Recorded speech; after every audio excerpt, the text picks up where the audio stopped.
நேற்று வீடியோவில் சொல்லியிருந்தேன் ஏடிஎம் வித்ட்ராவல் சார்ஜை பற்றி இன்னைக்கு கொஞ்சம் தெளிவாக பார்ப்போமா. ஹலோ மக்களே, வணக்கம். என் பேர் நவீனன். இது என்னோடய வாழ்க்கை பகிர்தல் டே 12. எப்பயும் போல் காலையில் சமையலை முடிச்சுட்டு ரொம்ப நாளாக அவங்ககிட்ட காமிக்கணும்னு நினச்சிட்டு இருந்த மூட்டை பூச்சியை கொள்ளும் நவீன மிஷினை வீடியோ எடுத்துட்டேன். எப்படி ஒர்க் ஆகுதுன்னு பார்த்துக்கோங்க. தண்ணியை பிடிச்சிட்டு வீட்டுக்கு போகிற வழியில் கொஞ்சம் கடையில் பொருட்கள்லாம் வாங்க வேண்டியது இருந்துச்சு.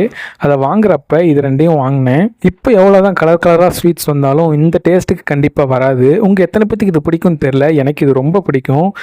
அதுவும் கடைக்காரங்க இதை ஸ்பெஷலாக முன்னாடியே கண்ணுக்கு தெரிகிற மாதிரி வச்சுருப்பாங்க. ஸோ போனோடனே நம்ம எடுத்துருவோம். காலையிலே சாப்பிட்டு டோப்பமைன் உச்சத்துக்கு போயிடுச்சு. சாப்பிட்ட கையோட ஒரு 10 மணிக்கா காலை உணவுக்கு புரோட்டா சாப்பிட்டேன். எங்கேருந்து வந்துச்சுன்னு கேட்காதீங்க, கடையில் போய் வாங்கிட்டு வந்தேன். ஒரு டைமில் கடைக்கு போய் சாப்பிட்றதுனா என்னென்னு கேட்டுட்டு இருந்தேன். இப்போ என்னென்னா அடிக்கடி போய் கடையில் தான் சாப்பிட்டுட்ருக்கேன். சாப்பிட்டு முடித்ததும் வாட்டர் சர்வீஸ்க்கு ஒரு 11 o'clock வந்துட்டேன். வந்து நம்ம கெஸ்ட்டை பார்த்துட்டு இருந்தேன். ஆக்சுவலாக நம்ம தலைவி அம்மாங்கிற பொசிஷனை டேக் ஓவர் பண்ணிட்டாங்க. இன்னொரு கோழிக்கு கொஞ்சம் முட்டை இருக்குது, அதனால் அதில் அடை வச்சுருக்கோம். அது குஞ்சு பொரிச்சதும் நான் காமிக்கிறேன். இப்போ நம்ம பேங்கிங் கதைக்கு வருவோமா.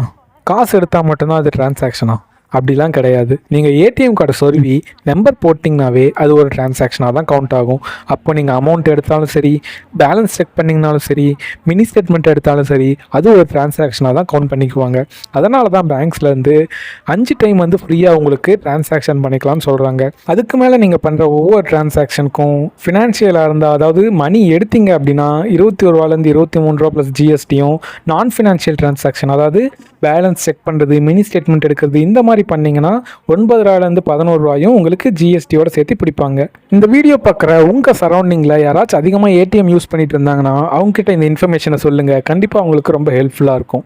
இப்போ நம்ம வாழ்க்கை பகிர்ந்ததுக்கு போவோமா. முடிச்சுட்டு ஒரு 5:30 வீட்டுக்கு கிளம்புறப்ப நம்ம வீடியோ போட்டிருந்த அதே விஷயத்த இந்தியன் பேங்க்லேருந்து மெசேஜாக அனுப்பிச்சுட்ருந்தாங்க. அதை பார்த்து சிரிச்சுட்டு வீட்டுக்கு வந்துட்டு சமைச்சிட்டு நைட்டுக்கு ஒரு அருமையான படத்தை பார்த்துட்டு உறங்கியாச்சு. ஹெல்த்தியாக இருங்க. நன்றி.